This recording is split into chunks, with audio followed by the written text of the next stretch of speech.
My name is Lynn Margulis. I've been doing science every day since I was about 16 years old. I teach at the University of Massachusetts. I have a PhD in genetics, but I really do much more geological things these days. In 1999, I was a recipient, one of several, of the President's Medal of Science from William Clinton, and 2 days ago I received the Da Vinci Award, that is the membership in the Da Vinci Society, and quoting them, the society is for the study of thinking is proud to announce that they're giving me this award, and it is the goal of the society is to develop a world-class thinking curriculum and to promote excellence in thinking by developing an honor society for the world's greatest living thinkers. That's somewhat of an exaggeration, but they gave me that medal. I reconstruct the past, natural history, from clues taken to be representational, and that's exactly what we're doing with reconstructing of why the buildings were destroyed in 9/11. Taking clues that you think are representational. That's in a historical science, that's what must be done. The thing that's most important about science is that it's a way of knowing. And it's a way of knowing that anyone can participate in. Of course, they have to have some background and they always develop more. But it's a way of knowing about anything. And it's at the end of any kind of science activity, people will agree that they have collected evidence that illustrates a hypothesis, and if the evidence is contradictory to the hypothesis, one has to abandon that hypothesis and look for another one. And one must, in testing any hypothesis or trying to establish it, consider all of the relevant evidence, which may come from all kinds of places, observations, measurements, and so on. And insofar as people can be objective at all, they will come to the same sorts of conclusions. So science is a fundamentally useful and accurate and universal way of finding out about the world. So scientists always have to collect information, data, observations, and measurements around an idea that's being tested for its validity. And if all of those observations and measurements corroborate and are consistent with the basic idea, the idea then has got to be published and be available in an open and transparent way that others can criticize. If the hypothesis is really correct, the criticisms are stand up. That is, a scientist has no better friend than valid critics, appropriate critics to whom they respond.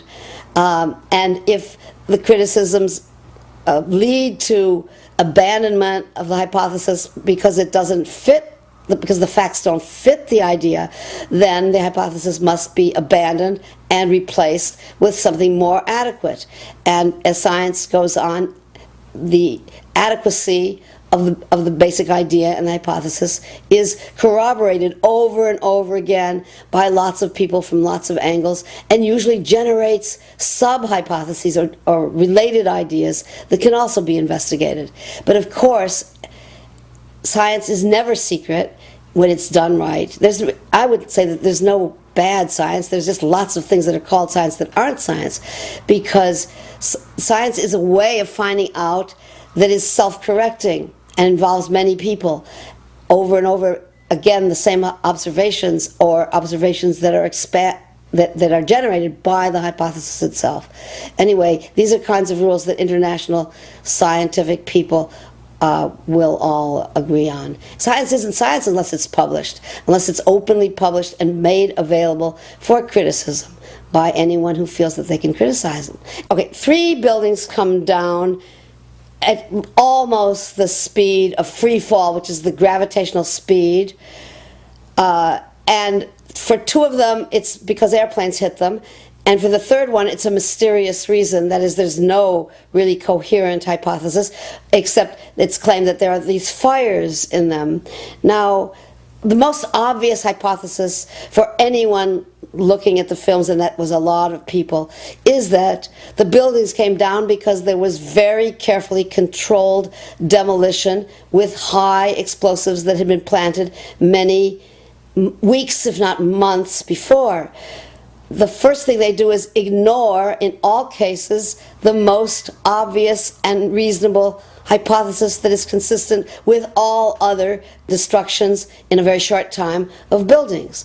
And what is worse is that all of the evidence was removed. You can't do science without evidence. Unfortunately, there was a lot of evidence about the pieces that the columns were broken into, the nature of the uniform nature of the dust. But very quickly, if this is a crime, I think everybody agrees it's a crime, evidence was removed from the scene of the crime. Well, if evidence is removed, no scientist can possibly reconstruct what happened. You can't do science when you are deprived of the evidence and when your hypothesis is the least valid instead of the most likely. When the most likely hypothesis in the case of Building 7 wasn't even mentioned. This is not science. So the claim is that it's something else. It's trying to prove preconceived ideas, not having data that they could use to make a model, but to prove a model that was unprecedented in the history of buildings collapsing. So we're not doing science here. We're not doing bad science. We're just not doing science at all, is my claim. So what, to me, is most impressive, since I do microscopic work all the time, are the many, many microscopic samples that show these extremely, totally unique red-gray crystals, red and gray in the same crystal, and it was found in all the dust samples. So the preconceived notion of NIST is that there's no evidence for explosives, and so there's no point in looking.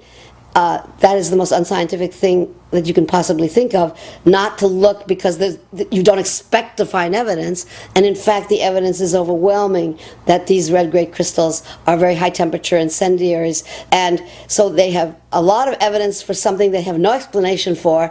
They don't even look at it. They ignore it completely, ignorant, and dismiss the explosive argument, and on the other hand, give an argument that's patently false, that no scientist will accept, that fires, office fires, can bring buildings down at the speed roughly of gravity, of free fall. They state these conclusions for which there's virtually no evidence, and then they ignore conclusions that can be drawn from the evidence. This is not a scientific procedure at all. Rule number one, probably, of crime investigation is to collect at the scene of the crime as much evidence as possible for what happened.